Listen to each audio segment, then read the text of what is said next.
Okay, ready na po. Ready na tayo. Okay, so bago tayo mag-start, siguro basahin muna natin yung welcome po pala. Welcome back ulit sa ating Bible study. So, ngayon po, pupunta na tayo sa Book of Acts. So, ito yung makikita natin dito kung paano nabuo yung church, kung ano yung mga nangyari during the Pentecost after ng pag-akyat ni Jesus Christ sa langit at yung mga sumunod na nangyari. So makikita natin dito yan. Okay, so samahan niyo muna ako sa isang short prayer bago tayo magtuloy. Heavenly Father, Lord God, marami pong salamat sa araw na to. Thank you po dahil pinagsama-sama niyo po kami ulit after a long break para po mag-unwind, mag-prepare, gawin po ang aming mga kailangan gawin. Salamat po at sinamahan niyo kami ngayon sa aming pong Bible study. Sana po ay as usual, buksan niyo po ang aming mga puso at isipan para po sa aming aralin at gabayan niyo po ako sa aking pagpipresent ng chapter 1 ng Book of Acts. Marami pong salamat ulit, Lord God, at kayo lamang po sana ang maitas at mabigyan ng papuri sa aming pag-aaral ngayong hapon na ito. Maraming salamat po, Lord. And all of this I pray in Jesus' mighty name. Amen. So, basahin muna po natin yung ating mga aaralin ngayon. So, 1 to 11 lang po ito.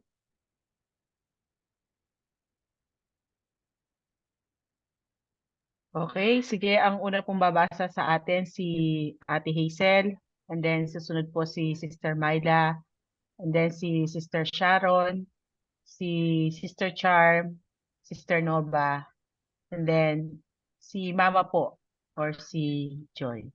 Sige po. Mahal kong Teopilo, sa aking unang aklat ay sinalaysay ko ang lahat ng ginawa at itinuro ni Jesus buhat sa pasimula, hanggang sa araw na siya'y umakyat sa langit. Bago siya umakyat sa pamamagitan ng kapangyarihan ng Espiritu Santo, ay nag-iwan siya ng mga bilin sa kanyang mga apostol na kanyang hinirang.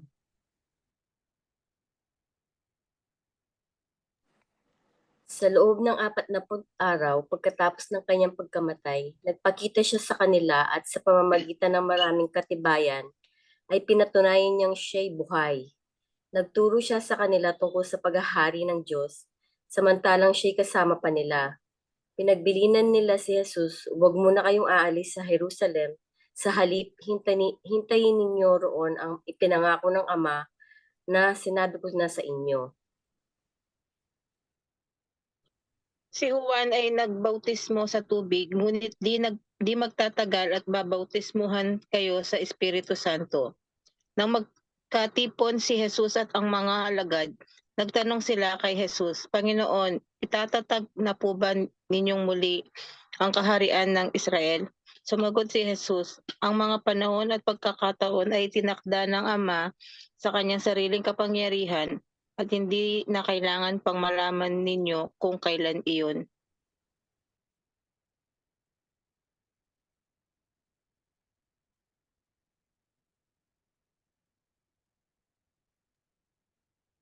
Charm? Subalit, tatanggap kayo ng kapangyarihang pagbabasa inyo ng Espiritu Santo at kayo'y magiging mga saksi ko sa Jerusalem, sa buong Judea at sa Samaria at hanggang sa dulo ng daigdig. Kasabi nito, si Jesus ay inakyat sa langit habang ang mga alagad ay nakatingin sa kanya at natakpan siya ng ulap. Verse 10, habang sila ay nakatitig sa langit at siya'y inaakyat, may dalawang lalaking nakaputi na lumitaw sa tabi nila. Verse 11, sabi nila, kayong mga taga-Galilea, bakit kayo nakatayo rito at nakatingin sa langit? Itong si Jesus na umakyat sa langit ay magbabalik gaya ng nakita ninyong pag-akyat niya. Okay, salamat po sa pagbabasa. So, dito tayo muna sa introduction ng Book of Acts. Ang Book of Acts, ito po yung first volume ng church history. Nandito yung record ng istorya ng church simula nung naitatag siya nung Day of Pentecost hanggang sa pagkakakulong ni Paul doon sa Rome. So dito sa Book of Acts, pinapaliwanag dito kung paano ang Holy Spirit, siya yung nag-supervise, siya yung nanguna, nag-control at nag-empower, nagbigay ng kapangyarihan para lumaki yung church. Napaka-importante nitong Book of Acts dahil kung wala ang Book of Acts pero nasa atin yung mga epistles, yung ibang libro, Ephesians, Colossians, lahat ng ibang epistles ni Apostle Paul at nila Peter, kung wala ang Book of Acts, napakahirap maintindihan ng flow, ng story, ng history ng church. Dahil ito yung puzzle na bubuo dito sa mga epistle. So mahirap siya intindihan kung wala itong Book of Acts. Okay? Dahil nga nandito ang Book of Acts, nakuha natin yung core history kung saan siya ang magko-connect ng mga data, yung mga nakasulat sa ibang epistles. Kaya mas madali natin siya maintindihan. So, malalaman nyo yan. So, in your time, pag meron kayong spare time, try nyo basahin yung ibang epistle. Tingnan nyo kung maiintindihan nyo habang inaaral natin yung Book of Acts. So, magkakaroon kayo ng knowledge, ng information para ma-connect siya.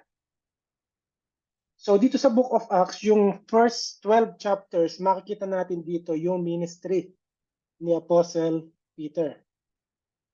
Tapos from chapter 13 onwards hanggang chapter 28, ito na yung ministry ni Apostle Paul. So nakafocus dito sa dalawang apostle ang Book of Acts. So majority ng mga sinasabi dito ay sa kanilang dalawa, yung ministry ni Apostle Peter at ni Apostle Paul.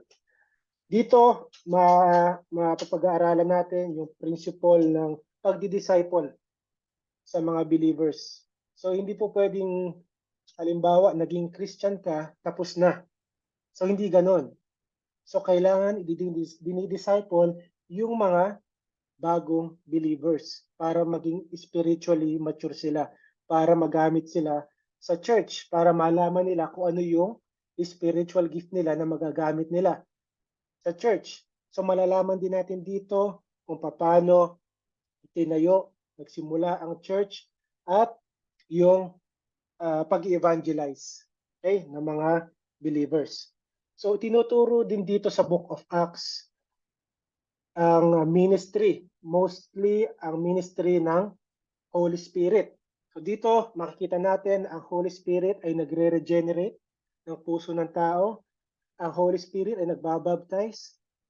The Holy Spirit fills the believers. Siya ang nagsasanctify sa atin. Siya ang nagdadirect at nagko-control ng lahat ng operation ng church. Sa pagpili ng mga missionary, sa chapter yan, sa pagpili ng missionary sa chapter 13 yan, nung ipe-prepare pinili si Barnabas at saka si Paul. Sila yung pinili para nga lumarga, para mag-mission outside Samaria and Judea and Jerusalem. Okay? Ang Holy Spirit ang pumili sa kanila. So pangalawa, ang Holy Spirit ang nagdadirect ng operation ng church na makikita natin sa chapter 8.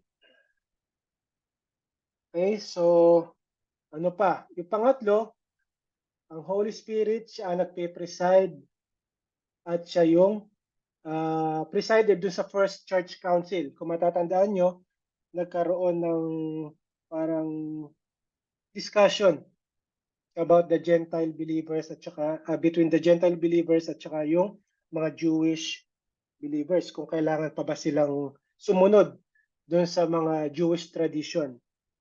So, ang Holy Spirit din ang nag-control yan at nag-direct yan.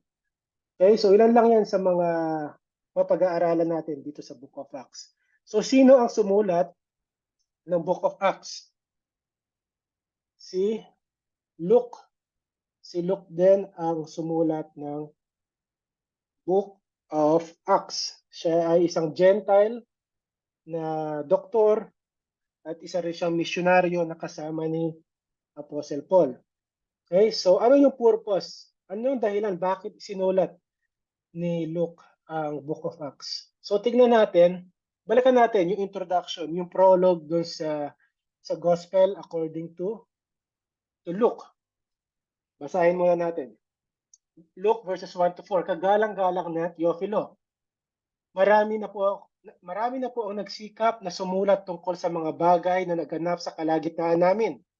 So, yung mga nangyari dito about Jesus Christ, no?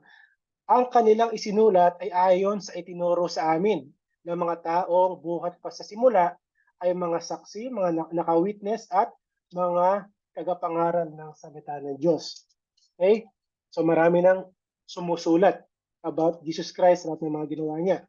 Verse 3, kaya't matapos kong suriin ng buong ingat ang lahat ng pangyayari, buhat pa sa simula, minabuti ko pong sumulat din ng isang maayos na salaysay para sa inyo, upang lubusan ninyo matiyak ang katotohanan ng mga itinuro sa inyo. Okay, so nakita natin, kanina nabinasa natin, di ba naka-address din kay Teofilo, kay Theophilus, naka-address din. So ibig sabihin, ito yung ang Book of Luke, yung Gospel according to Luke, ito yung una sa dalawang libro na isinulat ni Luke. At ito namang Book of Acts, ito yung pangalawa sa continuation ng libro na sinulat ni Luke para dito kay Theophilus. So continuation yan, yung Book of Acts ay continuation kung saan natapos si Apostle si Luke doon sa sulat niya kay Theophilus. So sino ba 'tong si Theophilus? Si Teofilo. So wala masyadong nabanggit dito kay Theophilus. Wala tayong ibang mababasa kundi dito sa introduction ng Luke at saka ng Acts. Dito lang nakita yung pangalan niya. So nakalagay dito, most excellent. Sa English, pagalang-galang, most excellent Theophilus. Sino ba itong si Theophilus? Walang sinabi kung sino. Pero base dito sa address sa kanya ni Luke, malamang si Theophilus ay isang Roman official. So, paano ko nasabi na Roman official siya? Tignan natin. Yung address ni Paul kay Felix, isang Roman official. Sa Acts 24:3, most excellent Felix din. Ang address niya kay Felix. At isa pa sa Acts 26, kay Festus. Roman official din to. Most excellent Festus. So, ibig sabihin si Theophilus ay isa rin siyang Roman official. So, gustong linawin dito ni Luke sa mga Hudyo, nakakabasa nitong gospel, na ang gospel, na ang message na iniwan ni Jesus Christ ay hindi exclusive na para sa kanila lang. Hindi nila pag-aari yung gospel. Para sa lahat yan ng tao sa buong mundo. Yan ang gustong linawin ni Luke. Gusto rin niya linawin na ang mga Gentiles at yung mga non-Jew, hindi na nila kailangan pang maging Hudyo o maging proselyte para maging Christian. Dahil yun ang gusto nila, yung mga Judaizer, hindi kayo magiging Kristiyano kung hindi muna kayo magiging Hudyo. So kailangan sumunod kayo sa mga tradisyon na ginagawa nila tulad ng circumcision, pagpapatuli. So yan ang ginawa ng mga Judaizer. Nangyari yan doon sa mga mga Colossian believers. Maraming nanggugulo doon. Sinasabi nga, kailangan muna kayo na sumunod, kailangan kayo magpa-circumcise. Kung hindi kayo ligtas. Okay, so yan, isa sa mga nililinaw dito ni Luke, na hindi kailangan ng mga Gentiles na maging Hudyo muna para maging Christian at maligtas. So ang primary purpose ng libro ay para ipakita kung paano kumalat ang gospel, kung paano kumalat ang Christianity, paano nagsimula ang church sa tulong ng power na ibinigay at nag-energize dito, which is yung Holy Spirit. Okay? So, ngayon, tignan natin, no? Kapag kamatay ba ni Jesus Christ, natapos na ba ang kanyang mission? Sino pong gusto sumagot? Natapos na ba ang trabaho ni Jesus Christ noong namatay siya sa cross? So, bali dalawa yan eh. Yes and no. Natapos na niya yung work of redemption para iligtas tayo, tubusin tayo sa kasalanan. Kaya sinabi niya sa cross, di ba? It is finished. The work of redemption has been completed. Tapos na po yun. Wala na po pwedeng idagdag doon sa ginawang tinapos na gawa ng ating Panginoon. Di ba? Kaya nga sabi niya, I have glorified you on earth by completing the work you gave me to do. Yan sabi niya kay God the Father. So, ano yung hindi pa natatapos na gawa ng ating Panginoon? Meron pa siyang unfinished work eh. So, yung una, importante po yan, yung work of redemption, tapos na niya sa pagkamatay niya sa cross. So, yung hindi pa niya natapos na ministry, ay yan yung proclamation ng gospel. Hindi pa natapos yan. Yan ay sinimulan pa lang niya. So sa kanya pagkamatay, hindi pa yan natapos. Nagsisimula pa lang. So the rest of the New Testament, papakita sa atin kung papaano kumalat ang gospel at kung papaano kumilos ang Holy Spirit sa mga churches. So itong unfinished ministry, unfinished work ng ating Panginoon ay mapapatuloy yan hanggang sa kanyang second coming. Ibig sabihin, ang trabaho sa church, ang trabaho ng mga believers ay hindi pa tapos. At ang trabaho na yan ay ang pag-evangelize, pagpapakalat ng gospel para hanapin yung mga iba pang tupa ng Diyos. So, dito habang nagsisimula itong Book of Acts, merong importanteng transition na nangyayari during this period. During the ministry of our Lord Jesus Christ, siya ang nagpi-preach, siya yung nagtuturo. Diba? Habang itinetrain din niya yung mga disciples niya. So hindi niya hinahayaan yung mga disciples niya na magturo na rin or mag-preach dahil hindi pa sila ready. So lahat ng pagtuturo at ng preaching, si Jesus Christ ang gumagawa niyan during His ministry.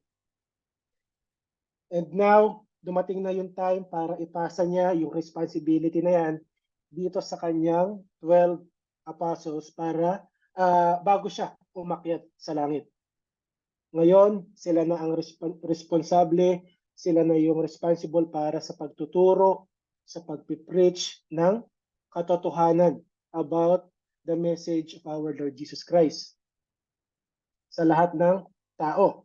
So, ang question dito, sa tingin nyo ba, from a human standpoint, ready na ba ang mga apostles para sa napakalaking task na iniwan sa kanila ng Panginoon?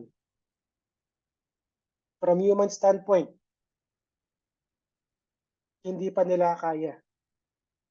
Bakit? Paano ko nasabi?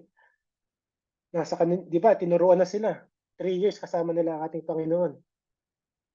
Bakit hindi pa sila ready? Dahil marami pa silang hindi naiintindihan. Incomplete pa yung knowledge na sa kanila. Pangalawa, ang faith nila ay mahina pa. Tingnan natin yung sinabi ni Jesus Christ sa kanila nung nasa bangka sila, patawid sila ng Sea of Galilee. Yung may malakas na hangin, tsaka yung mga alon. Hindi ba natakot sila? Sabi ni Jesus Christ sa kanila, ginising siya eh. Sabi sa kanila, why are you afraid? Bakit kayo natatakot? You of little faith.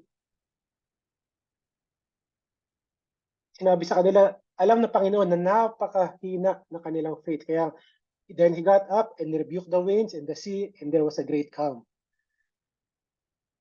So dito, pinapakita ng ating Panginoon na hindi pa kayo ready. Ang hina pa ng faith nyo. So, saan pa? Dito, sa Matthew 14, ito yung paglakad ni Jesus Christ sa tubig. Di ba? No, kanina sa preaching, andito rin yun eh. Ito rin yung ano, ni Pastor David kanina sa preaching natin sa ACC. Akala nila ghost ang ating Panginoon, di ba? Sabi ng Jesus Christ, hindi ako to. It is I. It is me. Do not fear. At ano sabi ni Peter sa kanya? Lord, kung ikaw nga yan, papuntahin mo ako sa iyo. Ano ginawa ni Peter? Pumunta siya. Pero ano nangyari? Habang naglalakad siya, nakita niya na malakas yung hangin, na malakas yung alon, nagkaroon ng doubt, nawala yung focus niya kay Jesus Christ. Ano nangyari sa kanya? Diba unti-unti siya lumubog? At tinawag niya si Jesus Christ para tulungan siya. Diba? Sabi dito, immediately Jesus reached out his hand, caught hold of him and said to him, "You of little faith, why did you doubt?" Bakit ka nagduda? So dito sa dalawang passages na to, makikita natin na kahit na nakasama nila si Jesus Christ at na-experience nila, na-witness nila yung mga miracles na ginagawa niya, hindi pa ganun kalakas ang kanilang faith. Nandun pa rin sa kanila yung doubt. Hindi pa sila all out yung kanilang paniniwala. So yan, pangalawa yan, mahina ang kanilang faith. Hindi pa sila ready. Pangatlo, hindi pa sila nakaka-recover doon sa traumatic event na nangyari doon sa pag-aresto at yung pagkakapako kay Jesus Christ. Sariwa pa sa kanila yon. Baka iisipin nila kung ituloy nila to, baka ganun din ang mangyayari sa kanila. So hindi pa sila nakaka-get over sa mga nangyari. Pangatlo yun. Yung pang-apat, bakit hindi pa sila ready para ituloy yung unfinished work ng ating Panginoon? Nag-fail sila sa pag-witness in public sa ating Panginoon. Hindi lang publicly, kundi in private. Yung kanilang loyalty. Bagsak. Pati ang faith nila sa ating Panginoon, bagsak yan. Both in private and in public. So paano ko nasabi? Tingnan natin, si Peter, ang kanilang leader. Di ba? Parang napakalakas ng faith ni Peter dahil sabi, sasama ako sa iyo, Lord, hanggang sa kamatayan. Pero ano nangyari nung hinuli si Jesus Christ? Di ba? Ilang beses niya i-deny, 3 beses niya dineny ang ating Panginoon. Napakahina ng faith niya kahit nung i-challenge siya, nung napansin siya ng isang babae doon sa lugar ng high priest. Hindi niya naipagtanggol, hindi niya natayuan ang ating Panginoon. Tingnan natin sa Matthew 26. Samantala habang nakaupo si Pedro sa loob ng bakuran, nilapitan siya ng isang utosong babae ng punong pari at sinabi, kasama ka ni Jesus na taga Galilea, di ba? Pero itinanggi ito ni Pedro sa harap ng mga tao. So sinabi niya, hindi ko alam ang mga sinasabi mo. So dito, kahit babae lang ang kaharap ni Peter, wala siyang lakas para i-confess ang sinasabi niyang kanyang Lord and Master. Si Peter yan. Ano naman yung mga nangyari sa ibang disciples? Hindi ba? Nung nasa Garden of Gethsemane, dumating si Judas at saka dala-dala niya yung mga sundalo. Nag-alisan sila, di ba? Nagtakbuhan sila. Natakot sila para sa sarili nila mga buhay. At kahit pagdating doon sa crucifixion site, wala sila except kay Apostle John. Si Apostle John lang ang natira sa kanilang 12. So dito, nakita natin na hindi pa sila ready. Wala pa sa kanila, kulang pa yung understanding nila at saka yung spiritual power para tapusin o ipagpatuloy yung unfinished ministry of evangelism. Pero nangako naman si Jesus Christ na i-empower sila, bibigyan sila ng kakaibang kapangyarihan. So hindi lang sila, kahit tayo ng mga believers ngayon, bibigyan sila ng resources na kakailanganin nila para maipagpatuloy at matapos ang sinimulang ministry ng ating Panginoon. So yan yung background natin, yung introduction natin dito sa Book of Acts. So tingnan natin yung outline. So ito yung outline natin ngayon. So sa Jerusalem, pagpo-proclaim ng gospel sa Jerusalem, sa verses chapter 1 hanggang chapter 8. Then lalabas ang pagpipreach ng gospel from chapter 8 to chapter 12 sa Judea and Samaria. And then chapter 13 hanggang chapter 28, nandito na lumabas na ng Judea, Samaria, and Jerusalem ang gospel. Lumabas na siya sa buong Roman Empire. Yan yung mga missionary journey ni Apostle Paul. Okay, so dito muna tayo, sa simula tayo. The beginning of the church, sa chapter 1 muna tayo. Okay, so tuloy natin sa verse 1.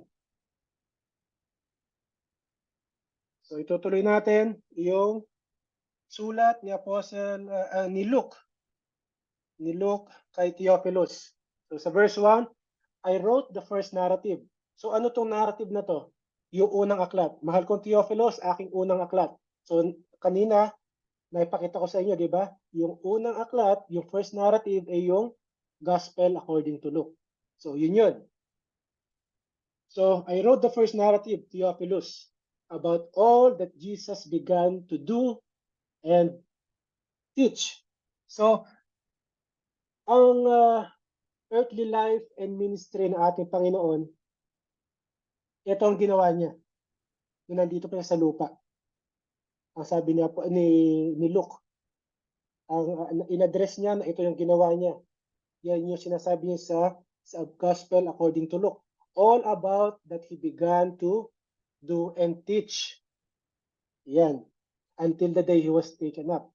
From the start of the ministry ng ating Panginoon, inutusan niya, binigyan niya ng instruction ang kanyang mga followers, ang kanyang mga disciples sa pamamagitan ng kanyang gawa at ang kanyang salita, yung instruction niya. Ibig sabihin nun, he is leading by example. Ipinapakita ni Jesus sa kanila kung paano siya mag-lead. Dahil ginagawa muna niya bago niya sinasabi sa kanyang mga apostles. So ano yung mga ginawa ni Jesus Christ?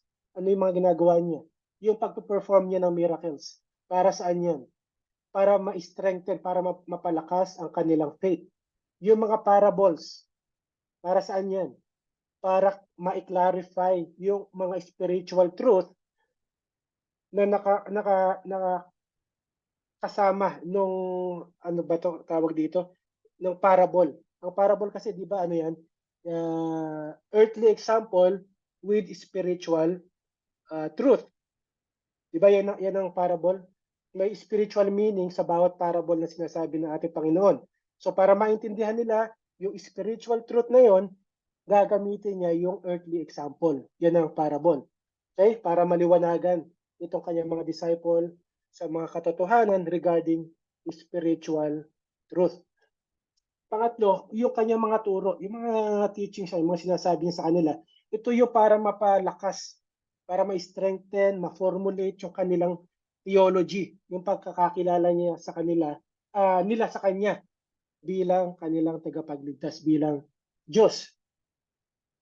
So yan, mga nireveal sa kanila yan.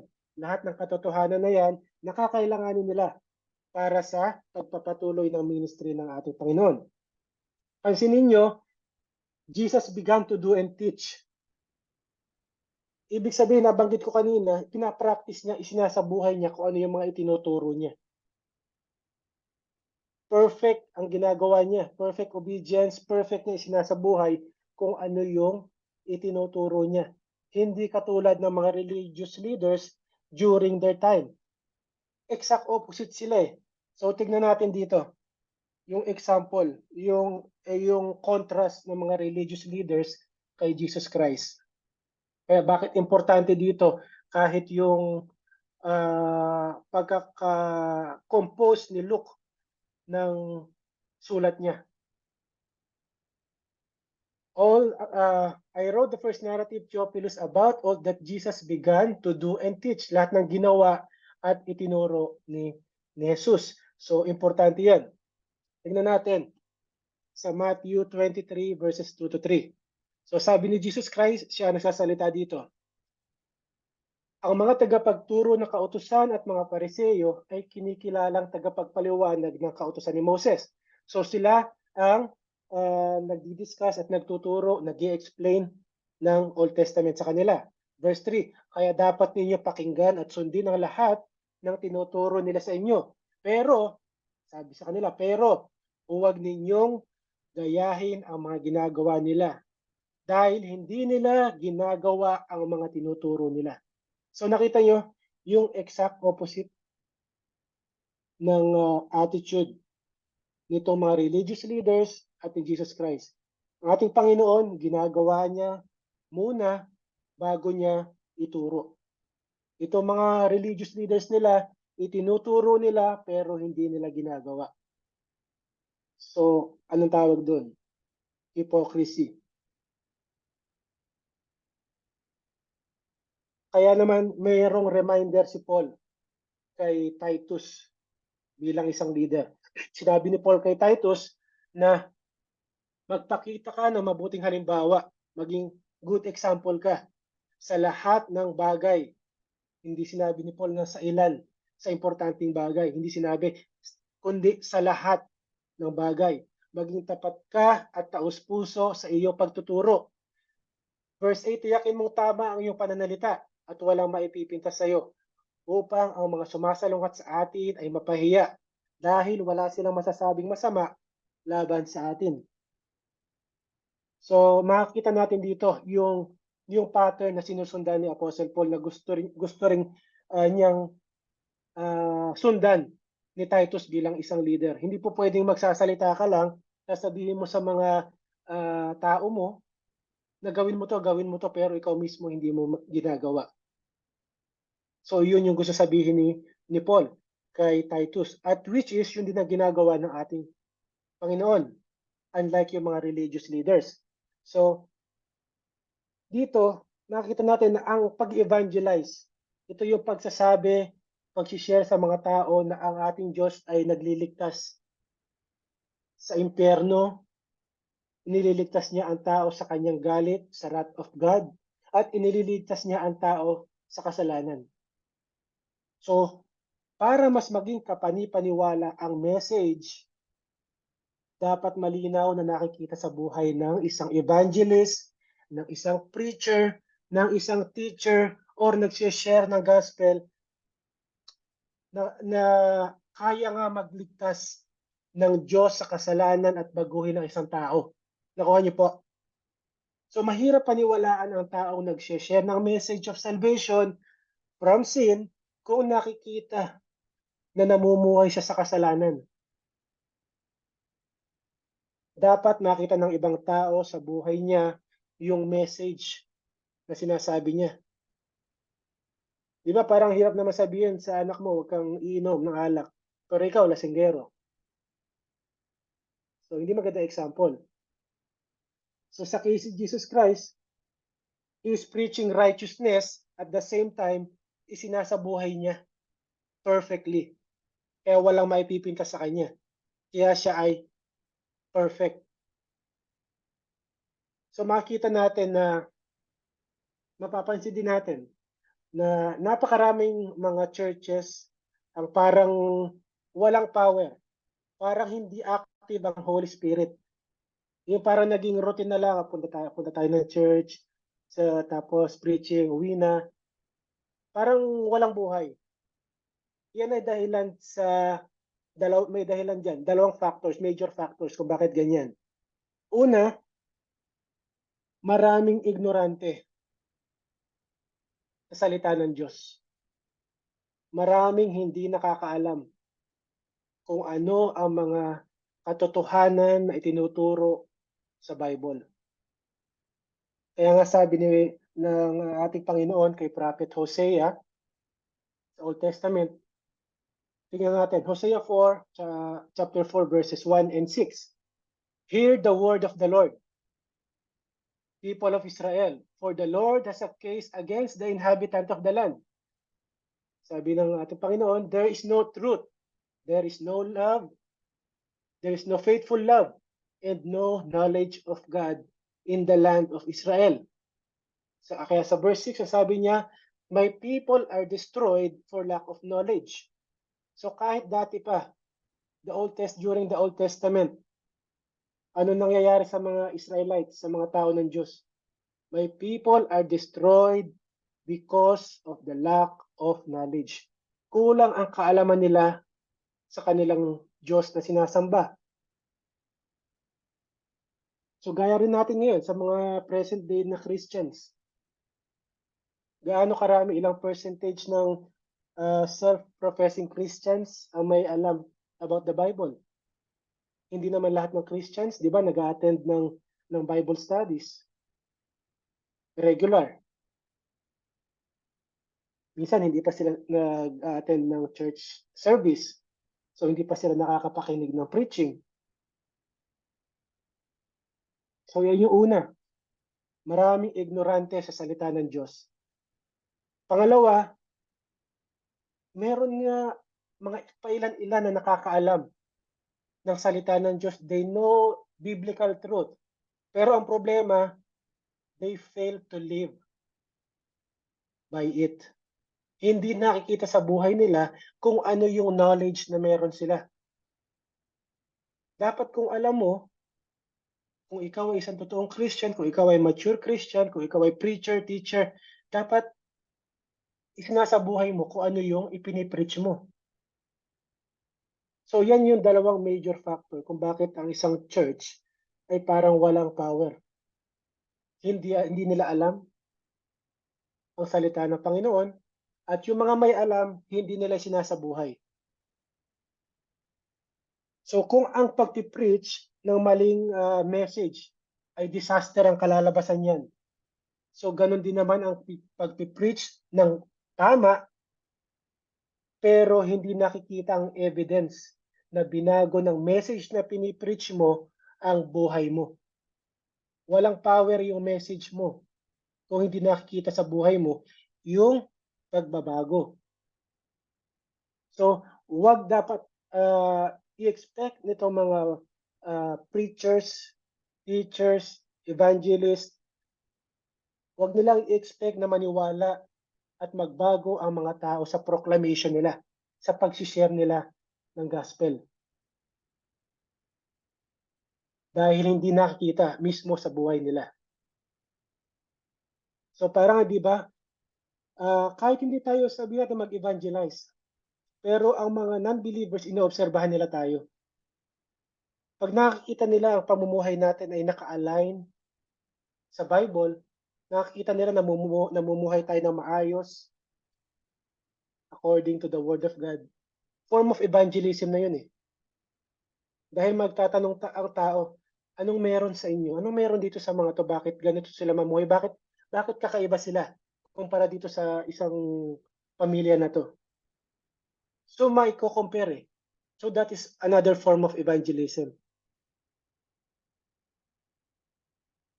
So hindi natapos ang pagtuturo ng ating Panginoon nung namatay siya. Dahil nung mabuhay siya ulit, anong ginawa niya? Ipinagpatuloy niya ang kanyang pagtuturo. At ang teachings na pinagpatuloy niya ay yung kingdom pa rin. Kingdom of God until he was taken up. So hanggat bago siya umakyat, ito yung preaching na topic niya sa kanyang mga teachings and preachings, yung kingdom of God. So ang araw na yan, ang mark ng pagtatapos ng earthly ministry ng ating Panginoon nung siya ay kunin na, nung siya ay umakyat na sa langit. So diyan natatapos ang kanyang earthly ministry. during his earthly ministry, nagbigay siya ng order, ng instruction sa kanyang mga apostles through the power of the Holy Spirit, which is ang source ng kanyang power during his ministry on earth. Okay, so yung instruction na binibigay ng ating Panginoon, yan din yung instruction through the power of the Holy Spirit. Okay, so pinakita sa atin ang power ng Holy Spirit sa ministry ni Jesus Christ. Nakita natin, di ba, nakakapagpagaling siya, nabubuhay niya yung mga patay. So, yan yung power ng Holy Spirit na kay Jesus Christ. Kaya niya nagagawa yung mga miracles na yan. At ganyan din ang pattern para sa mga believers. Dito sa mga apostles, ganyan din ang mangyayari. Ganyan din yung power na marireceive nila. So, ang power ng Holy Spirit din ang kikilos para sa proclamation ng gospel, para ituloy yung unfinished work ng ating Panginoon. So, madaming followers, maraming disciples or student, learners ang ating Panginoon na binigyan niya ng instructions. Hindi lang itong 12. Pero, ang attention niya ay binigay niya dito sa kanyang mga primary learners. Sino sila? Sila nga yung 12. Dahil sila yung kanyang mga pinili. So bakit sila? Anong meron sa kanila? Bakit sila yung pinili ng ating Panginoon? Sa tingin nyo, ano ang qualifications nila? Dahil kung tutusin, hindi sila qualified. Pero bakit sila ang pinili para magpatuloy ng sinimulang ministry?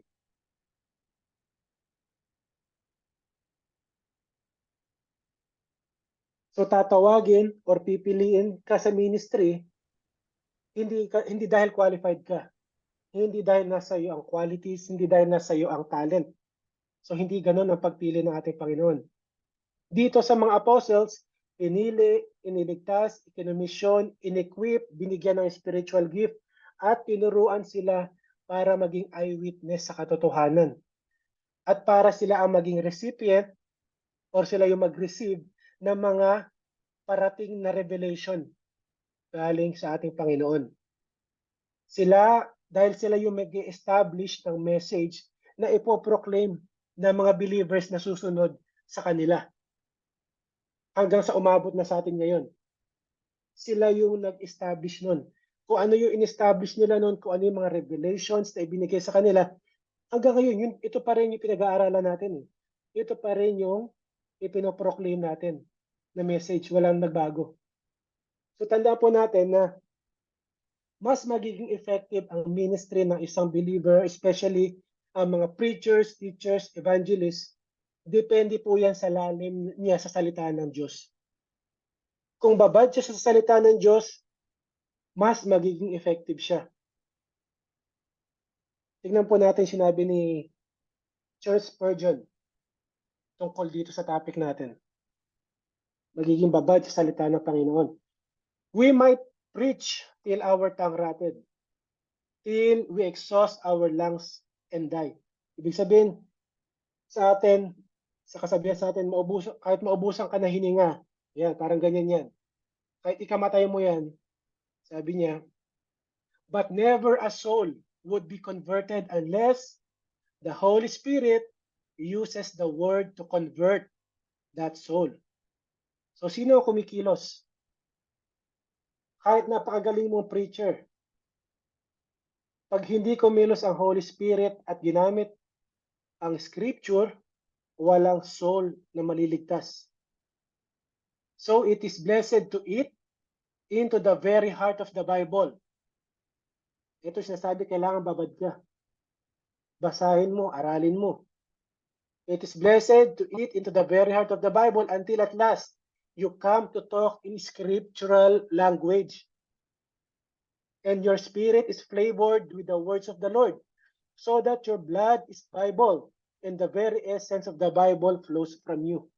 Hanggang sa maging sa salita mo, hindi mo namamalayan, hindi mo man sa ulo yung mga verses, chapters, pero yung mga sinasabi mo nagagaling sa scripture.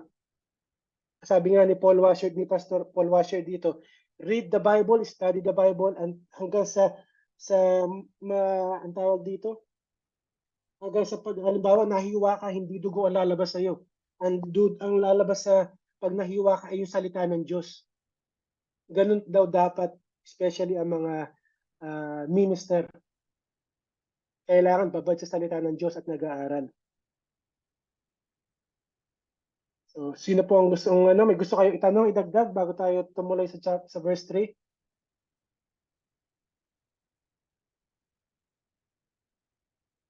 Okay, kung wala, so tuloy tayo sa verse 3. So after he had suffered, he also presented himself alive to them by many convincing proof, appearing to them over a period of 40 days in speaking about the kingdom of God. So basahin niyo na lang po sa Tagalog, nilagay ko na rin po dito.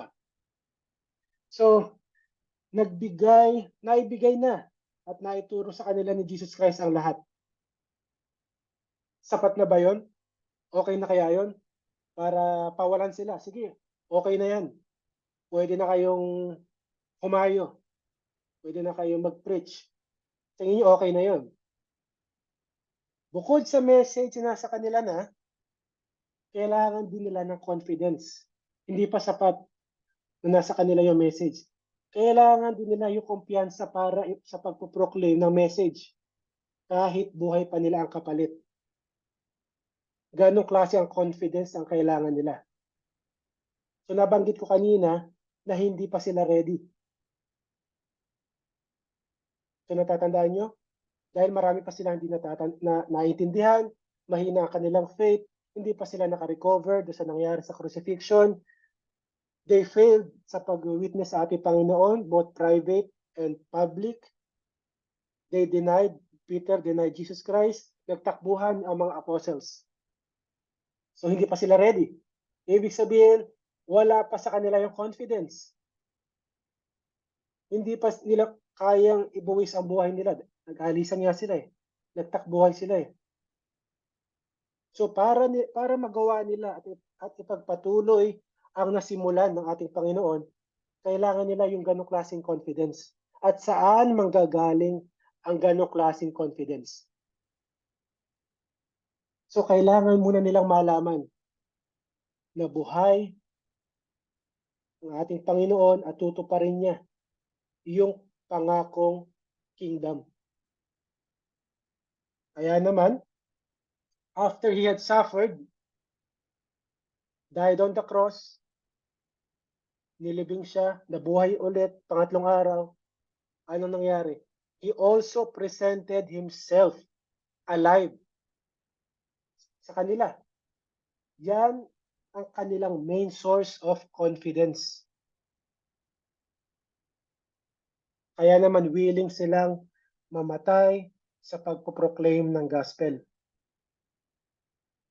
So hindi lang nagpakita siya sa kanila, nabuhay siya, nagpakita din siya ng maraming convincing proof, mga ebidensya, mga katibayan na siya nga ay buhay. So ano yung mga convincing proof na yan, mga katibayan? Example niyan, yung biglang paglitaw niya doon sa kwarto kung nasaan sila. Diba? Nakalak ang mga pinto, nakasarado ang bintana, pero nakapasok ang ating Panginoon. Isa yan sa mga example ng mga convincing proof na buhay siya. Pangalawa, pinakita niya sa kanila yung kanyang mga sugat na siya ngayon. Pangatlo, para masiguro na hindi sila naloloko, ano pa yung ginawa ng ating Panginoon? Kumain siya, uminom siya, nakasama sila. So nakita nila ating Panginoon, nakita nila yung mga sugat niya, kumain siya, nakasama nila. So ang mga yan ay mga matibay na pruweba na ating Panginoon ay buhay nga. At ang most convincing na proof ay yung pagpapakita niya sa kanila na hindi lang isang beses, kundi paulit-ulit ang pagpapakita niya. He appeared to them over a period of 40 days. Hindi ibig sabihin nito na for 40 days ay kasama siya ng mga apostles. So hindi ganun. So mayroong mga times lang within that 40 days na nagpapakita siya sa kanila. At sa pagpapakita niya sa kanila, ano ang topic nila? Yung Kingdom of God. So ang end result ng pagpapakita na yan ng ating Panginoon sa kanila ay 100% na ang kanila paniniwala ng kanyang physical resurrection. Hindi siya ghost.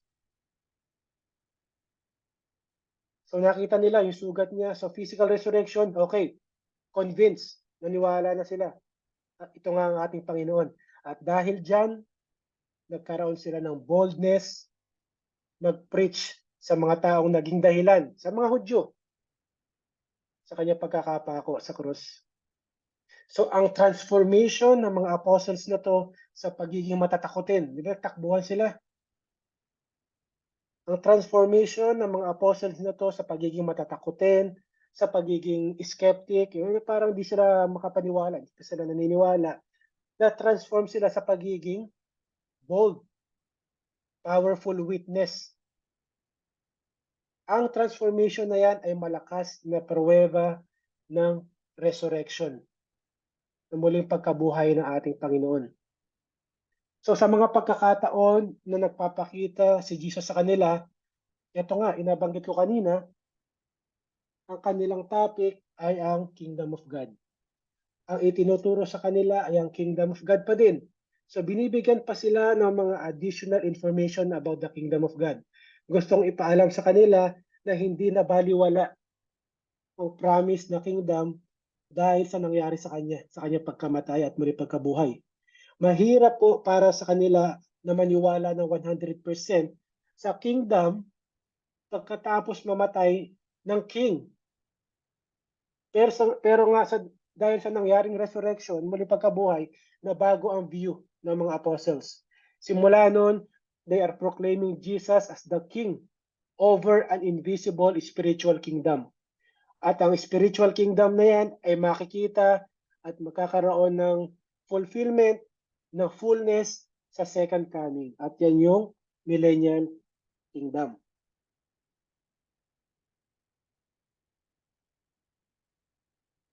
Okay, so meron kayong gustong idagdag dito? May comments kayo? Bago tayo tumuloy?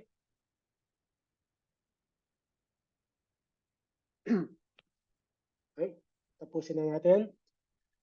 So dito, Sige, hope. tapusin mo na, Ben. Mamaya lang kayo mag-comment. Okay, so dito, the Holy Spirit promised sa verse 4.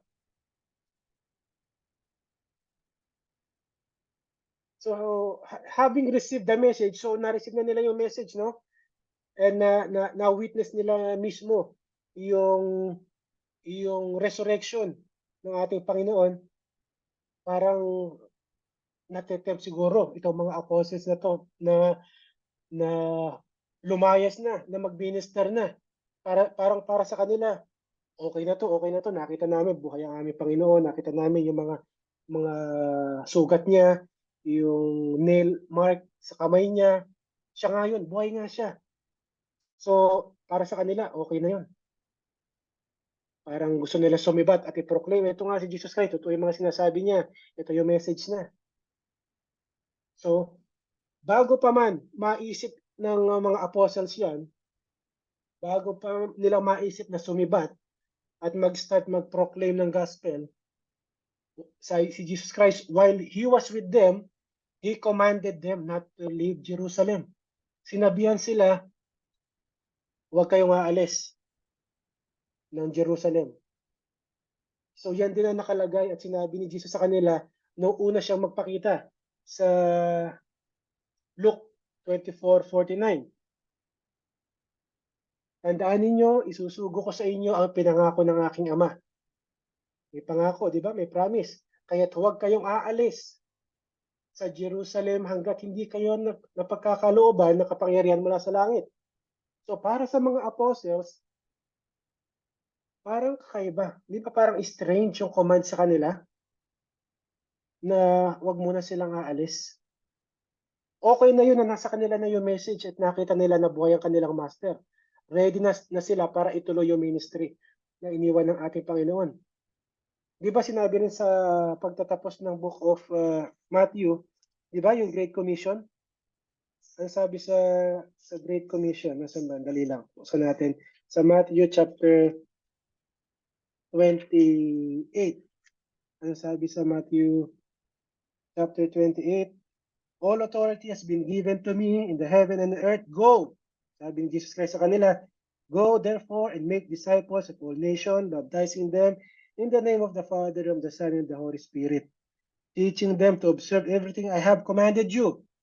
And remember, I'm always with you always to the end of the age. So, ibinigay na sa kanila yung Great Commission eh.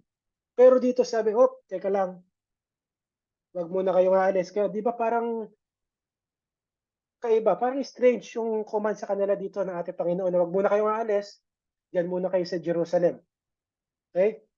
Merong ano dito eh, merong importanting point na makukuha.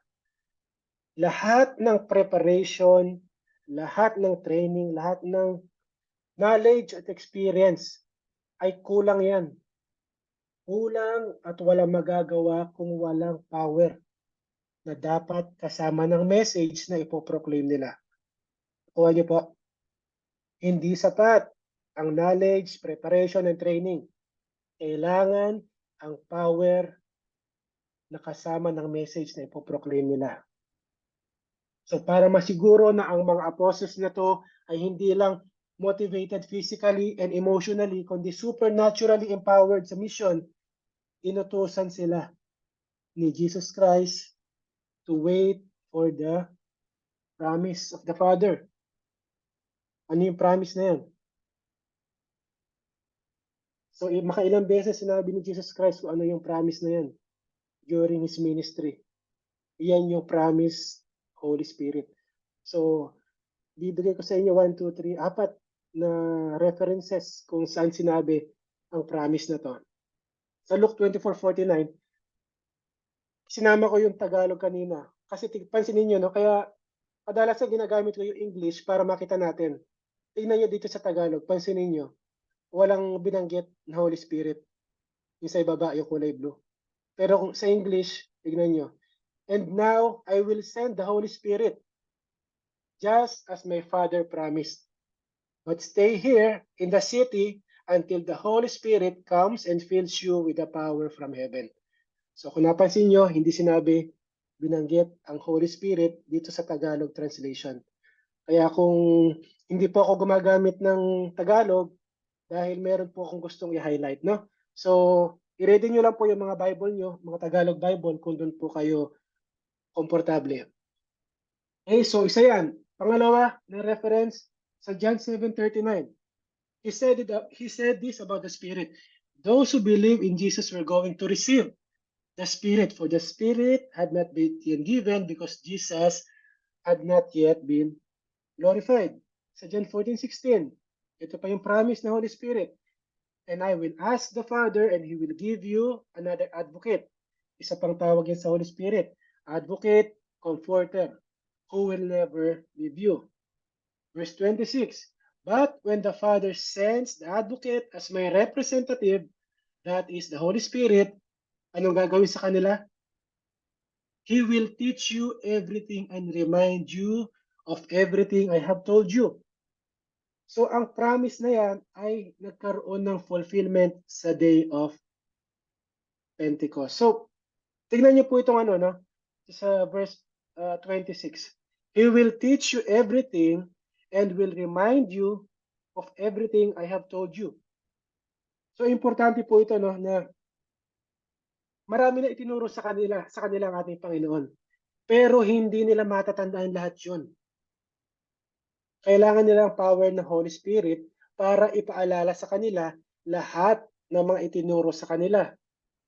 Para maisulat nila itong mga scripture, ang New Testament. Kung wala ang power ng Holy Spirit na magre-remind sa kanila, malilimutan nila yan. So sa Bible study natin dati sa Book of John, is sa Matthew din, kung nabasa nyo na, mapapansin nyo na paulit-ulit na sinasabihan sila ng ating Panginoon dahil napakabilis nilang makalimot. So hindi nila kakayanin maalala lahat kung wala ang power ng Holy Spirit. So ganyan din po sa atin. Paano tayo i-remind, halimbawa, ng Holy Spirit na nasa atin, kung wala siyang i-remind na binasa natin? Di ba? Itong mga apostles na to, mga disciples, nasa kanila na yung message eh. Narinig na nila, nasa kanila na. Merong hugutin ngayon ng Holy Spirit para i-remind sila. Tayo naman, kung hindi tayo nagbabasa, wala tayong knowledge. Walang i-remind sa atin ng Holy Spirit kung kailan natin kailangan yun. Kaya importante na nagbabasa rin tayo. Kahit na hindi sabihin natin yung in-depth Bible study. Basahin lang natin ang Bible. Basahin lang natin dahil magagamit natin, hindi natin alam na halimbawa may magtanong sa atin, bigla na lang parang mariremind ka na parang nabasa ko to. Tapos mai-share mo yun. Kasi na-experience ko yung ganyan eh. Hindi mo alam yung verse, hindi mo alam yung chapter, pero all of a sudden, at that specific point in time, i-remind ka eh, ng Holy Spirit. Ito ang kailangan mo para sa pag-share mo. So kaya importante po na binabasa natin ang Bible para pag kailangan natin, merong i-remind sa atin ng Holy Spirit. Okay? So sumunod na sinabi sa kanila ng ating Panginoon, For John baptized with water, but you will be baptized with the Holy Spirit in a few days. So, yan din. Para ikinot lang niya yung sinabi ni John the Baptist eh. Sabi ni John the Baptist, I don't know. He was the one. But when God sent me to baptize with water, He told me, sinabi sa kanya ng Diyos, the one on whom you see the Spirit descends and rest is the one who will baptize with the Holy Spirit. Okay? So, sino yan? Ang magpabaptize ng Holy Spirit ay si Jesus Christ. So, matutupad ang promise na yan at marireceive ng mga disciples ang Holy Spirit kapag umalis na at umakyat na si Jesus Christ sa langit. Dahil hindi bababa at mag-overlap ang ministry ng God the Holy Spirit at ng God the Son. Ang pag-akyat ni Jesus Christ at pagbalik sa langit, yon ang mark na tapos na ang kanyang ministry. And now it's the time for the Holy Spirit to take over and do His ministry. Malinaw po? Sabi ni Jesus Christ, nevertheless, I am telling you the truth. It is for your benefit that I go away. Bakit sinabing benefit? Because if I don't go away, the counselor will not come to you. If I go, I will send him to you. Ay, ito yung sinasabi ni Jesus Christ na bababa ang Holy Spirit. So special po, special and unique ang pagka-receive ng Holy Spirit ng mga apostles at ng mga early disciples dahil ang time na yon ay transition period. At sisimulan pa lang ang church.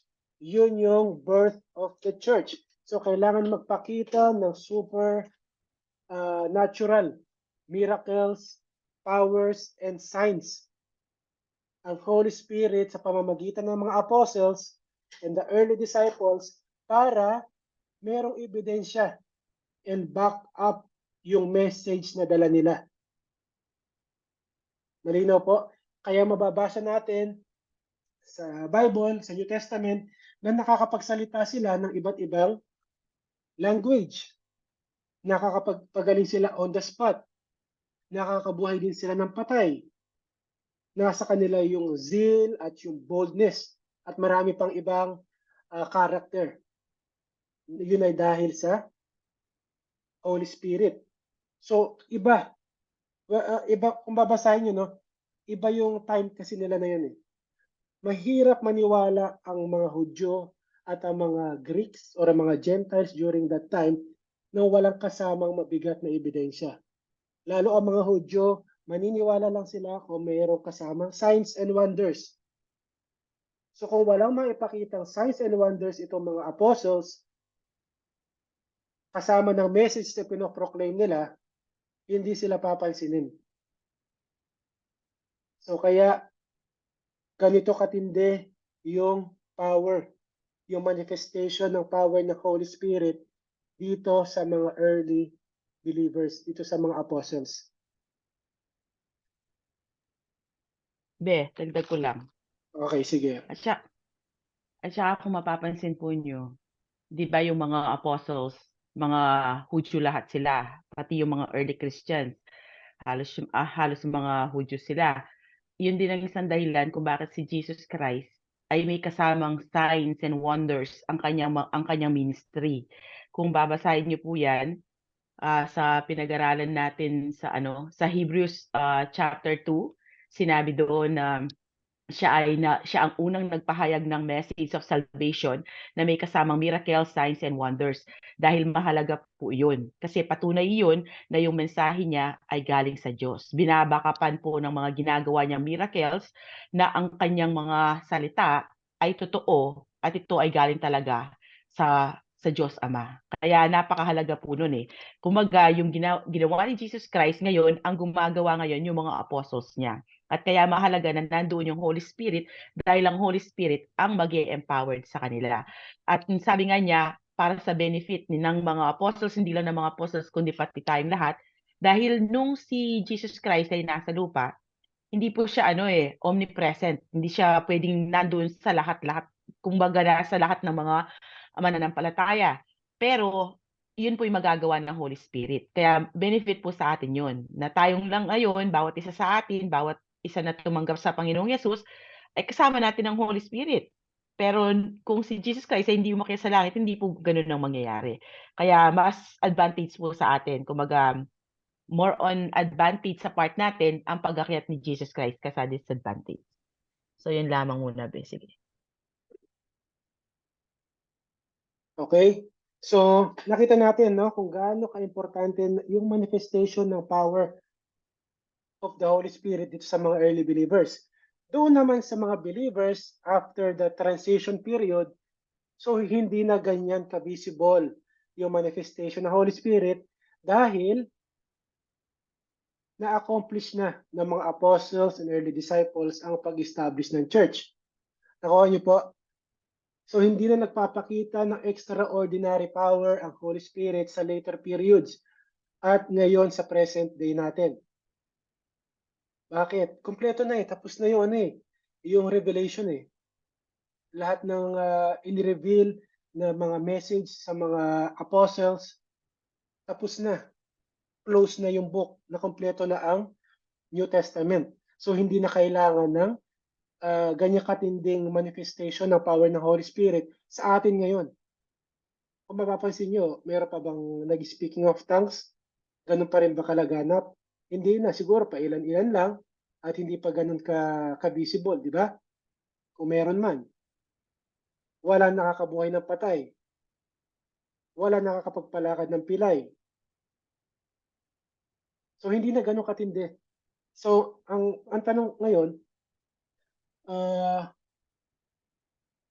paano natin malalaman na sa atin ng Holy Spirit? Paano natin malalaman na kumikilos ang Holy Spirit sa atin? So malalaman natin personally kung nagkaroon ng baptism of the Holy Spirit sa atin, kung na-receive natin ang Holy Spirit, kung sa sarili natin mismo ay mapapansin natin na may pagbabago. At ang pagbabago na yan po ay personal miracle sa atin na maite-testify natin, mai-witness natin na binago tayo ng ating Panginoon, binago tayo ng Holy Spirit. Dahil hindi po pwedeng ma-receive mo ang Holy Spirit nang walang pagbabago sa buhay mo. Hindi ganun kahina ang Holy Spirit na wala siyang power over His creation, over man. May mababago at mababago kahit maliit yan. Habang tumatagal, mapapansin mo, parang yung dati kong ginagawa, parang ngayon wala nang appeal sa akin. Parang hindi ko na siya gustong gawin. Yung mga masamang ginagawa mo nun, hindi mapapansin mo, parang nawawalan ka na ng gana. So yun, mapapansin, merong Sa bawat believer, meron pong ganun. Dapat magkaroon ng manifestation ang Holy Spirit na na-receive natin through our actions. How we speak, paano natin itrato ang ibang tao. Kailangan makita din ang pagbabago sa relationship natin sa kasalanan. Kung dati ginagawa mo yung kasalanan na yun, ngayon hindi na. Kung dati hindi ka nako-convict sa mga ginagawa mong kasalanan, ngayon bigla na lang pag ginawa mo yun, biglang, oh, teka lang, para may mali. Para di mo may paliwanag. Para may nagko-convict sa'yo. So, yan ang mga signs na nasa iyo ang Holy Spirit. Pero pag sinasabi mo wala kang naramdaman. Sinasabi mo, Christian ka. Pero walang nagbago sa'yo. 10 years, 20 years. Malaking question mark yun. So kung mapapansin nyo, walang ibang sinabi sa kanila. No? Walang ibang sinabi sa kanila na kailangan nilang gawin para ma-receive itong promise na Holy Spirit. Bakit? Dahil promise yan eh. Magdagdag lang ako dun sa ano, kasi parang na-connect ko to dun sa preaching kanina. Ay, dun sa ano pala, dun sa meeting natin, di ba? Na isang ano, kahalagahan daw ng fellowship is yung affirmation ng yung salvation. Dahil yung mga taong sa paligid mo, ina-affirm nila na ikaw ay talagang Kristiyano dahil nakikita nila yung pagbabago sa'yo. So, syempre, kung like for example, kung kayo dalawa magkaibigan, di ba? So, makikita mo yan eh, na yung kaibigan mo may nagbago sa kanya. Kumbaga parang napapansin ko, nagbago si ganyan. Siguro nga, totoong mananampalataya na siya. So, yung mga ganoong bagay, syempre, iaano ka niyan eh. Kumbaga, pagka nakausap mo siya, nagkakaroon ng affirmation na, alam mo kapatid, nakita ko yung pagbabago sa'yo. So, ikaw mismo ngayon, though alam mo sa sarili mo, syempre ikaw, dahil alam mo na may nagbago sa'yo. Pero at the same time, yung pagka in-affirm ng mga ibang tao sa'yo na, ay, totoong may pagbabago sa'yo, iba yung impact nun eh. Nagkakaroon din siya ng, ano eh, kumbaga yung parang bearing. Yun ang nasabi kanina ng pastor namin eh, kung bakit hindi dapat nile-neglect daw yung mga fellowship. Oo, kaya mahalaga yung mga fellowship. Isa pa, yun nga, syempre magkakaroon tayo ng hate relationship sa sin. Dahil though hindi tayo magiging sinless dito, pero magkakaroon tayo ng na hindi tayo magkakasala ng dire-diretso to the point na parang habit mo na to or naging lifestyle mo na siya. Hindi po ganun. Dahil iko-convict at iko-convict ka kasi sa totoo lang, natural, kahit po kami ay nagtuturo, kaya kami ay nakakagawa pa rin ng kasalanan. And at the same time, may mga times na parang feeling mo, ay, mali yata to. Alam niyo po yun, yung parang, yung mismo yung Holy Spirit na nasa iyo ang nagko-convict sa iyo, oh, hindi tama yung ginagawa mo na yan. Hindi yan nakakalugod sa Panginoon. Kasi sabi po sa Bible, hindi naman lahat ng mga all is permissible, sabi po, di ba? Lahat permissible natin gawin. Kasi hindi naman lahat, like for example, hindi naman po sinabi sa Bible na bawal kang anong tawag doon, yung manood ng manood. Wala naman yun sa Bible, di ba? Pero ang tanong, ito bang ginagawa mo na panonood na to, nakaka-glorify ba sa Panginoon? So sabi nga, all permissible, pero hindi lahat beneficial. Kumbaga, kung ang ginagawa mo hindi siya beneficial sa iyong spiritual life, then it is a form of sin dahil nale-neglect yung dapat priority mo. Ganun po yun eh. Kaya kung mapapansin nyo, kahit yung mga ganung bagay, magkakaroon ka ng conviction na hindi mo siya gagawin eh.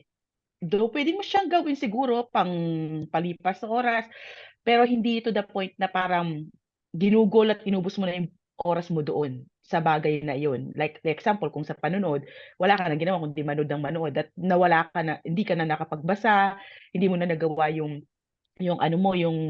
responsibility mo na iniatang sa'yo ng Panginoon. So, yun po yun. Kaya, mahalaga din na meron tayong, yung ganito, itong group, parang life group na ganyan, na nare-remind tayo. At yun nga, yung magkakaroon ka din ng desire na mas lumalim pa sa Panginoon at mas makilala pa siya. Isang din daw yun. Parang affirmation na talagang nasa Panginoon ka. Kasi, kung wala ka sa Panginoon, bakit, alam niyo po yun, yung parang hindi ka magtsatsaga ng ilang oras na makinig at ano, ang tawag doon, pagbulay-bulayan ng ganitong pag-aaral. Dahil kung wala sa iyo ang Holy Spirit, hindi mo maintindihan man to eh. Alam niyo po yun, hindi niyo maintindihan yung ano, yung parang, kaya ang mga tao nabo-bored sila, kung mapapansin niyo po yung mga bago, usually nabo-bored sila sa mga malalalim na pag-aaral dahil wala pa po sa kanila ang Holy Spirit. At kung napansin niyo din, kung na-try niyong magbasa nang hindi pa kayo Christian at kayo'y naantok or hindi niyo natuloy yung pag-aaral niyo dahil nga po wala sa inyong Holy Spirit. So, hindi niyo naintindihan yung binabasa niyo. Para lang kayong nanonood ng isang palabas tapos yung language siya hindi niyo naintindihan. Then wala siyang subtitle. So hindi niyo siya naunawaan hanggang makatulog na lang kayo. Ganun po 'yun. Kapag nagbasa ka o umattend ka ng mga gawain ng Panginoon na wala sa iyo ang Holy Spirit. So napakahalaga po na yung ginagawa natin na 'to dahil affirmation din na tayo ay isang ano to, affirmation na tayo ay nasa Panginoon. Kapag po tayo ay patuloy na nagkakaroon ng desire para na lumago sa kanya pong salita. Yun lamang, Be. Okay, so tuloy natin dito. So kung mapapansin niyo, no, nabanggit ko kanina, walang ibang sinabi sa kanila, sa mga apostles na kailangan nilang gawin para ma-receive ang Holy Spirit. Dahil yan po ay promise. Pangako yan ni God the Father. At ang instructions lang sa kanila ay maghintay kayo. Hindi sinabi ni Jesus Christ na magkaroon muna kayo ng prayer meeting. Okay, sige, dasalin nyo itong dasal na to. Or i-invite nyo yung Holy Spirit na pumasok sa inyo. Or magmakaawa kayo, gumawa kayo ng good works, o kung ano man yan. Di ba wala namang binanggit? Ibig sabihin, it is the sovereign will of God ang masusunod. Hindi po human effort ang pag-receive natin ng Holy Spirit. Pag sinabing na-receive natin ng Holy Spirit, ibig sabihin, we have been born again. Nagkaroon tayo ng spiritual rebirth. Pinanganak tayo ulit. Kaya nga, di ba, sabi, if you are in Christ, you are a new creation. Bagong tao ka na.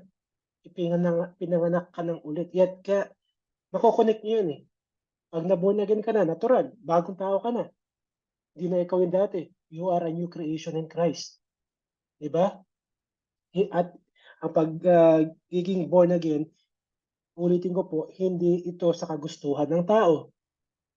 Hindi tayo ang may gawa. Kaya sinabi, born from above. Okay? So hindi sinabi na kaya napag-aralan namin yan eh. Sa Bible study namin, ang ginawa nating example diyan ay kung sa una mong paglabas sa mundo, sa una pinanganak ka, wala kang kinalaman, di ba? Paano ka ngayon magkakaroon ng kinalaman sa second birth mo dito sa sinasabi dito sa Bible? Kaya yan na ginamit ng ating Panginoon para ipakita na wala kang kinalaman dito.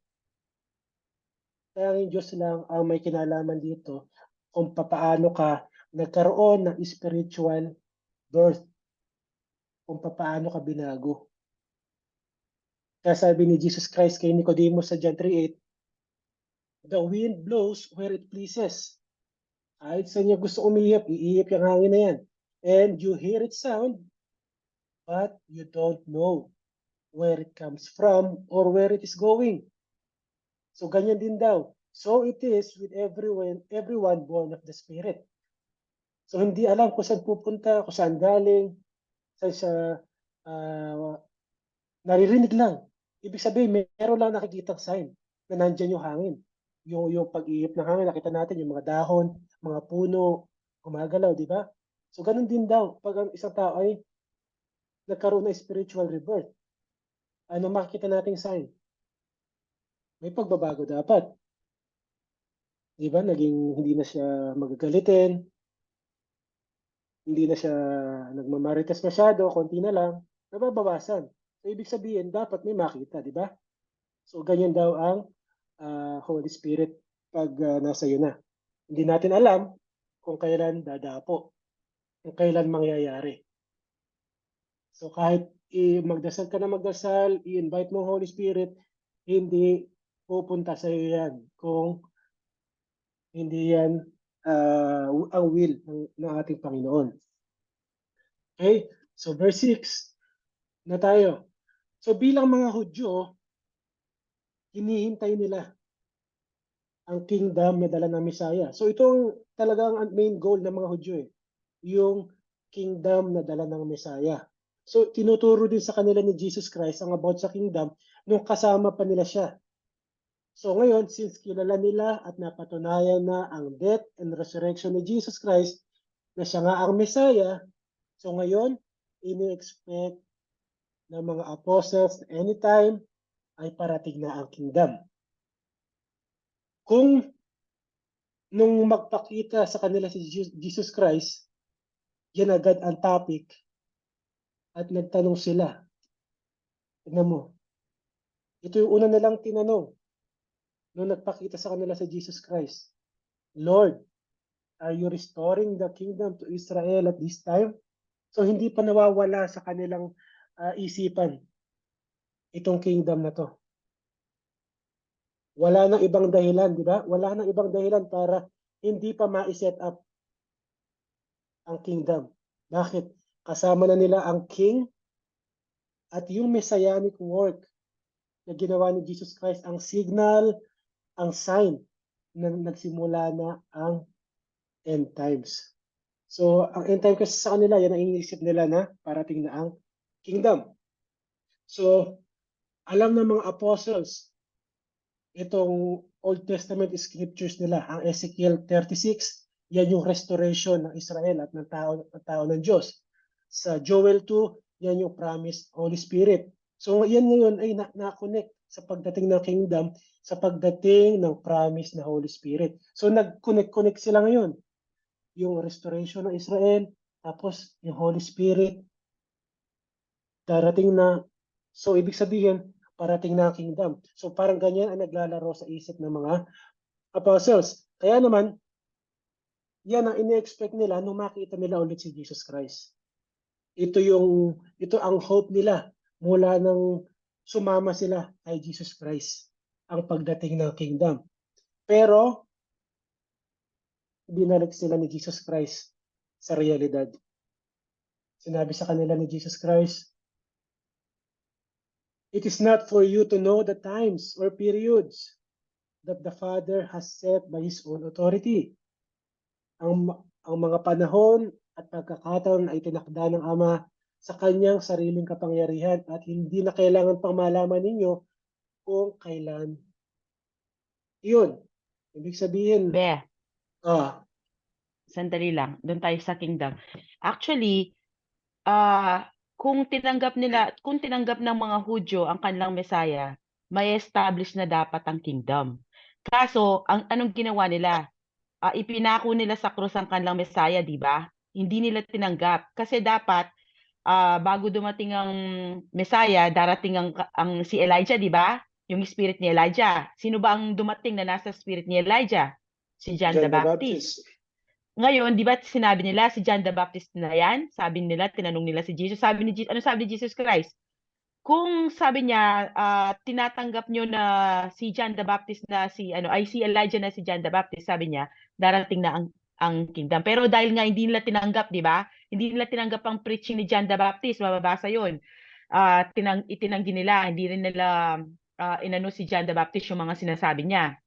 Ngayon, kaya hindi pa si John the Baptist yung yung Elijah.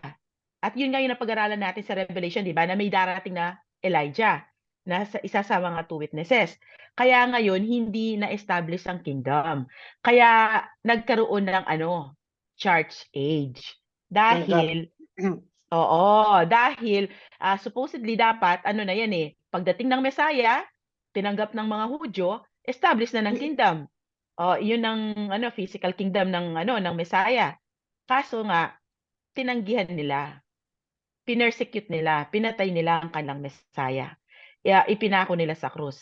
Ang tagal nilang hinihintay, pero hindi nila tinanggap. Pero nakaano naman yan. Kasama yan sa plano ng Panginoon. Oo, para makasama tayo dahil kung tinanggap nila hindi tayo makakasama ngayon, no, 'di ba? Wala tayong ano, kaya Kasi 'yun, ano kasi nasa ano eh, alam ng mga religious leaders yan eh. Alam nila, pero ayaw nilang tanggapin. Kasi nakita nila yung mga ginagawa ni Jesus Christ. Ito yung mga gagawin ng Messiah eh, ng mga nasa prophecy. Alam nila, kaso nga ayaw nila tanggapin. So, ang ginawa nila, pinatay nila ang Messiah. So ibig sabihin, kung pinatay nila ang Messiah, hindi sila naniniwala na siya ang Messiah.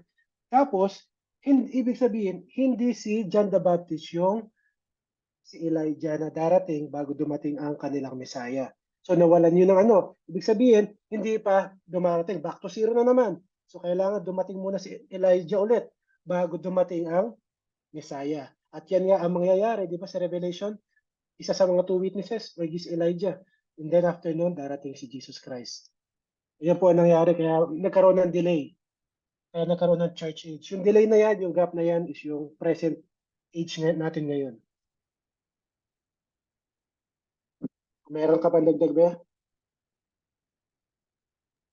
wala na be, 'yun lang. Kumbaga inano ko lang na kaya nagtatanong sila ng kingdom dahil ine-expect nila nag-e-expect kasi sila ng physical kingdom. Eh, kaso hindi nga majority ng mga Hudyo hindi naman tinanggap.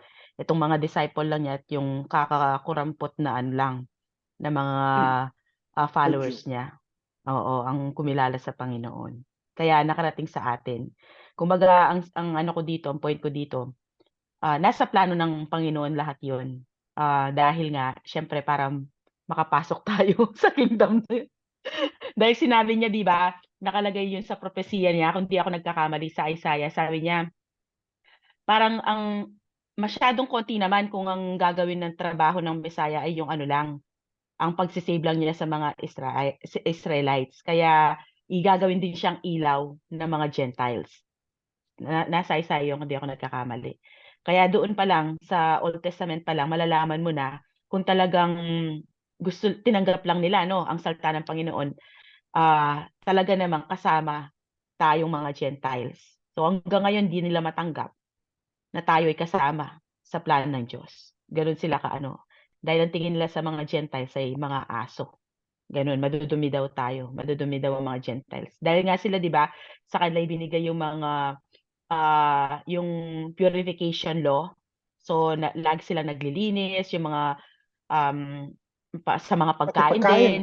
mga Oo, damit. yung pagkain na kinakain nila, yung damit, yung sa lahat, marami silang ginagawang purification. Kaya ang tingin nila sa kanilang mga sarili ay super banal, super holy. Siguro sabihin na natin sa kanilang practices, pero yun pala, sabi nga niya, 'di ba? You worship me with your lips, but your heart is far from me. So ganun sila.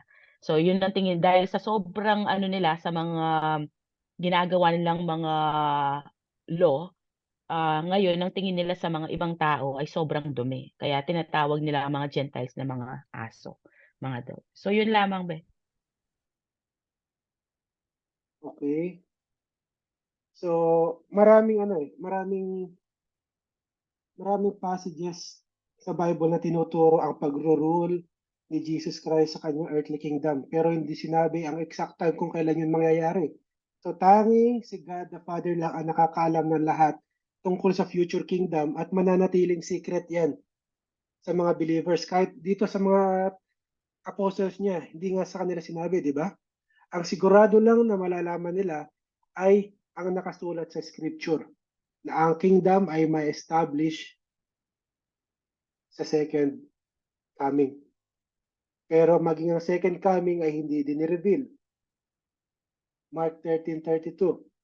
Now concerning that day or hour no one knows, neither the angels in heaven nor the Son, but only the Father. Okay, so walang inireveal ang ating Panginoon about the second coming. So tanging ang God the Father lang daw ang nakakaalam. So sa verse 8 na tayo. So itong verse 8 na to, ito ang key verse dito sa chapter 1. So dito ini-explain ang power ng church ay nanggagaling sa Holy Spirit at hindi sa tao. So pinapakita dito na ang ordinaryong tao kaya niyang gumawa ng extraordinary na mga bagay dahil sa power ng Holy Spirit na kumikilos sa kanila. Dito sa time na to, ang ministry ng Holy Spirit, hindi siya luxury, no? Na parang show off mo na ikaw ay nakakapagsalita ng ibang language, na ikaw ay nakakapagaling na may sakit, nabubuhay mo ang patay. So hindi luxury yan during this time of the church. Necessity po ang ministry ng Holy Spirit during this time dahil nabanggit ko kanina, transition period po ito. Dito ini-establish ang church. Sabi dito, you will receive the power and the Holy Spirit has come on you. At sumunod, you will be my witnesses in Jerusalem, Judea, and Samaria, and to the ends of the earth. So witnesses. So sa halip na pag-usapan at mag-speculate sa pagdating ng kingdom, ito mga disciples, mga apostles na to, dapat ang focus nila ay sa iniwang ministry ni Jesus Christ. Ang maging witness. Para sabihin sa iba kung ano yung nakita nila na ginagawa ni Jesus Christ, kung ano yung narinig nila ng mga turo ni Jesus Christ. Ang pagiging witness kay Jesus Christ ay ang pagsasabi ng lahat ng katotohanan sa buhay niya, sa mga ginawa niya, sa mga turo niya. Ang mga apostles ang nakakita sa mga miracles na ginawa niya at nakarinig sa kanyang mga turo. So hindi man natin physically nakita ang mga miracles na yan at narinig ang mga turo ni Jesus Christ sa bibig niya, iniwan naman niya sa atin ang scripture. Hawak natin ngayon ang Bible. Ito mismo ang sinabi at ginawa ng ating Panginoon. So dito natin makikita ang mga miracles na ginawa niya at ang mga turo niya. Kaya importante na basahin at aralin natin para maging effective na witness din tayo. So gagamitin din tayo ng Holy Spirit para maipakalat ang gospel. Nabanggit ko kanina, hindi ito sa power, hindi ito sa kakayahan ng tao, kundi sa power ng Holy Spirit na nasa atin. Kung nagbabasa tayo, i-remind tayo ng Holy Spirit sa ating pag-witness. Walang i-remind sa atin kung wala po tayong nabasa. So, kung babasahin nyo yung mga Gospels, so madaming beses na nabanggit ko kanina na nalimutan, hindi nila maintindihan yung mga sinasabi at tinuturo ni Jesus Christ. So ngayon, papaano sila mag-witness or magbibigay ng account sa buhay at turo ng ating Panginoon? Hindi nila magagawa yun. Hindi sila ganun ka-sharp. So dito papasok ang role ng Holy Spirit para i-empower sila at i-remind sa kanila ang lahat na tinuro sa kanila ni Jesus Christ noong kasama pa nila ang ating Panginoon. So ganun din sa atin. Walang mai-remind sa atin. Paulit-ulit ko inuulit sa inyo. Walang i-remind sa atin kung hindi natin binabasa ang Bible. Hindi man yung actual verse ang ma-remind sa atin, pero yung message and context ipapaalala sa atin sa time na kailangan natin kapag tayo ay nag-share. So kung titignan natin, lahat ng believers ay witnesses. Lahat po tayo sa ayaw at sa gusto natin, tayo ay mga witness. At tanong lang, anong klaseng witness ka? Effective witness, ineffective witness, or indifferent witness, or wala ka lang pakialam. Save naman ako eh. Ano pa kailangan kong gawin? Na-receive ko ng salvation. Wala naman sa akin yung hindi ko forte yung mag-share dahil hindi naman ako magaling magsalita. Yan yung mga sinasabing indifferent. So once na na-save sila, ganun na lang sila. Okay na sila ng ganun. So effective, ineffective, or indifferent. So tatlong category lang yan. Nasaan ka dyan? So itong verse na to, itong verse 8, ano din to eh. Ito na yung outline ng buong Acts. Di ba? Nakita niyo yung outline na binigay ko kanina? You will be my witness in Jerusalem, ayun yung pagkalat ng gospel sa Jerusalem, in Judea and Samaria, and to the ends of the earth. Ito yung yung outline, di ba? So, ang verse 8, yun ang pinaka-outline ng buong Book of Acts. So, dito na tayo sa ascension, sa pag-akyat na ng ating Panginoon. Ngayon, it is time, oras na, para sa ating Panginoon para bumalik sa kanyang former glory, para siya ay bumalik sa langit. So pagkatapos ng kanyang last instruction, he was taken up as they were watching, and a cloud took him out of their sight. So habang nakikita, imagine niyo, no? Habang nakikita ng mga disciples ang pag-angat ni Jesus Christ, parang wala sa kanya yung law of gravity.